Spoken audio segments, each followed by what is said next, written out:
승강기, 그 조그마한 곳에서 찰나의 행동에 감동받은 사연. 한 평도 안 되는 좁은 승강기, 사회생활을 위해선 하루에 최소 2번은 이용을 해야만 합니다.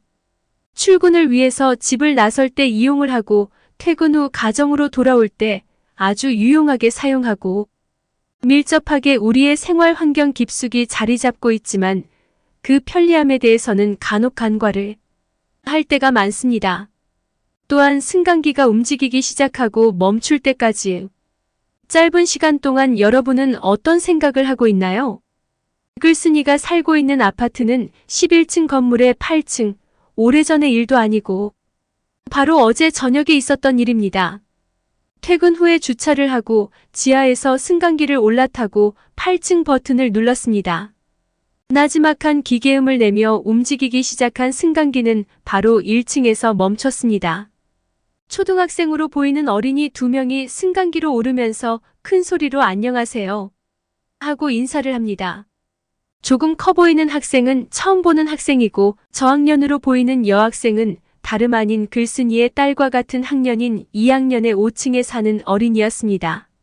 한 어린이는 4층 버튼, 글쓴이가 아는 어린이는 5층 버튼을 누르는 것이 보였고, 잠깐의 시간 이들을 주시하고 있는데 4층에서 한 어린이가 내립니다.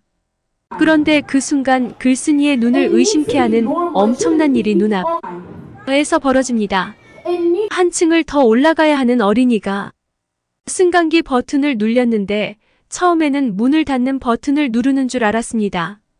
하지만 그 애는 승강기를 타면서 눌렀던 5층 버튼을 재차 눌러서 취소를 시켜놓고는 안녕히 가세요 인사를 하면서 계단을 뛰어 올라갑니다.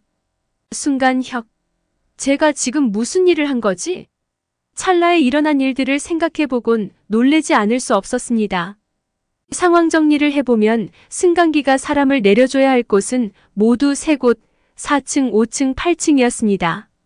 그런데 자신이 내려야 할 5층에서 내리지 않고 4층에서 내리면서 자신이 눌러놓은 5층은 상황해제를 시킨 후 한 계단을 뛰어 올라감으로써 승강기가 사람을 내려줘야 할 층은 2곳으로 줄었습니다. 평범하게 어느 곳에서나 일어날 수일입니다. 하지만 제가 놀란 것은 취소 버튼 누를 생각을 어떻게 할 수 있냐는 것입니다. 그것도 이제 초등학교 2학년이 말입니다. 늘 어리광이나 부리던 딸의 친구라고는 도저히 믿기지 않는 행동, 아니 어른이라도 감히 생각해낼 수 없는 한 어린이의 재치 있는 행동이었습니다. 혹자는 별것 아니라고 치부해버릴지 모르지만 저는 어제 한 어린이에게 재치와 센스, 그리고 어른들에게도 찾을 수 없는 공공시설에서의 매너를 배웠습니다. 그것도 아주 충격적으로 말입니다. 집에 들어오고 나서 아내에게 조금 전의 상황을 얘기해주면서까지도 잔잔한 충격은 가실 줄 모릅니다. 글쓴이는 같은 또래의 애를 키우는 부모입니다. 글쓴이를 비롯하여 이 시대를 살고 있는 많은 어른들은 과연 자녀들에게 이러한 매너를 가르쳐 본 적 있습니까?